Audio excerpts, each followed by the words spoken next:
South African taxpayers who have multiple streams of income and fail to declare to the taxman will face major consequences.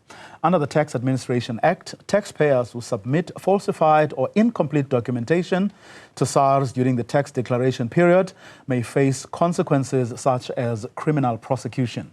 To discuss this, I am now joined by the Executive Director of FirstSource Money, and that's Redge Nkosi. Redge, a very good afternoon to you. Thank you very much for your time. So SARS is really upping the ante.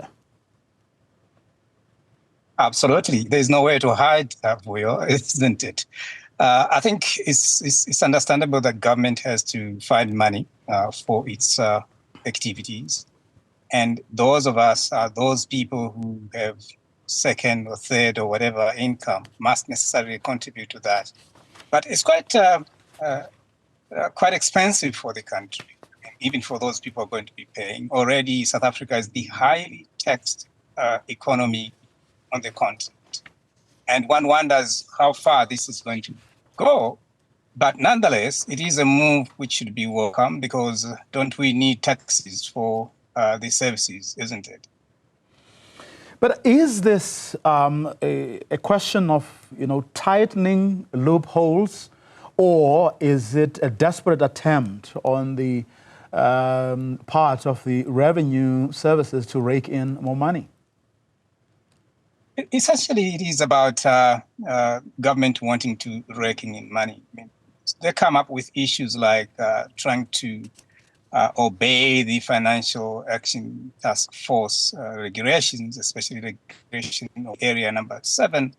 But it's not about that. It is about the government wanting to rake as much money as possible and therefore funding the services from it. But you see, we have come to accept that taxation is the primary source of money for government, for all the services, which is essentially is wrong. However, the economists do want us to believe that that's the case, and hence SARS itself is pushing up this agenda, and certainly we're going to be in a bind. There's no doubt about that. It's unfortunate that we've accepted it, and South Africans are being taxed to the hilt, no doubt. But how much of it, irrespective of what lies behind the introduction of the Tax Administration Act, of this part of it, I should say, but how much of it also has to do with a proven, perhaps, ability of taxpayers to hide as much as they can and to get away with it? I'm not aware that South Africa is such that too much of incomes. I don't think that is known to economists or the country as a whole. It's just about South Africa, SARS really getting desperate to rake in as much as they can. It has nothing to do with the fact that people hide. And remember, SARS has got the ability to know whether you have second income or third and so on. It's very, very easy for them to know.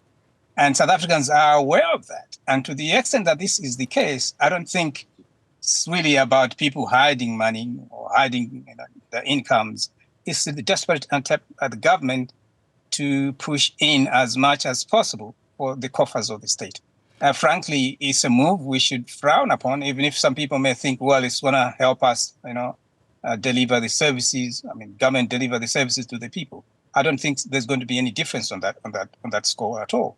Would perhaps then tightening loopholes be a better term or expression? I suppose, but we don't even have loopholes anymore. I do not know many loopholes at all. The only loopholes I think that they need to tighten are the loopholes that we see in high earners of income, the top rich people. Those people have got significant numbers of loopholes, and they're already embedded in the taxation system, which is so easy for government to undo. However, here they're aiming at people like you and me, who are ordinary persons, and frankly, there isn't much that we can hide in the first place. So government is targeting the wrong people, in my view, and as a consequence, we have to, it seems to me, bear this cost of them wanting to rake in as much as possible. If indeed, I mean, they are targeting the wrong people, as you are suggesting, what could be the consequences of that, given what you raised right at the beginning? The fact that we have a small and shrinking base from which to collect these taxes. There is a possibility. Not long ago, people were talking about the tax revolt. That can be very dangerous for a country. South Africa is inching towards that.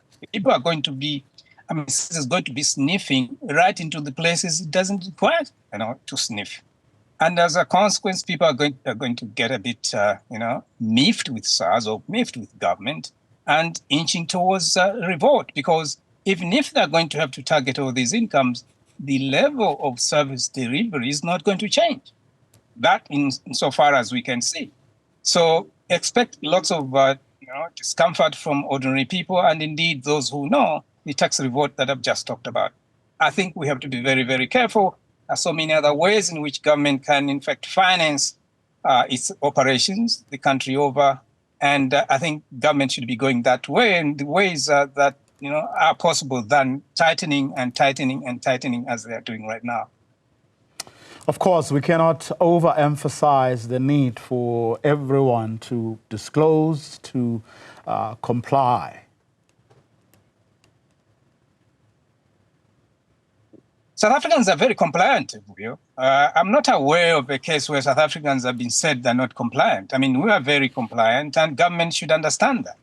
And where government thinks that people are not compliant and therefore having to poke their noses right into every single little thing as third income and so on, it becomes quite uneasy for many citizens, and therefore beginning to hate their own government, and therefore wanting to not comply where they were already quite compliant. So I fear that while this may be helpful for government in terms of raising the finances they want, it may backfire at some point in time, as we head into an economy that's no longer growing and people are trying to barely survive, and to have to be disturbed in the course of doing this, frankly, we may have negative consequences upon ourselves.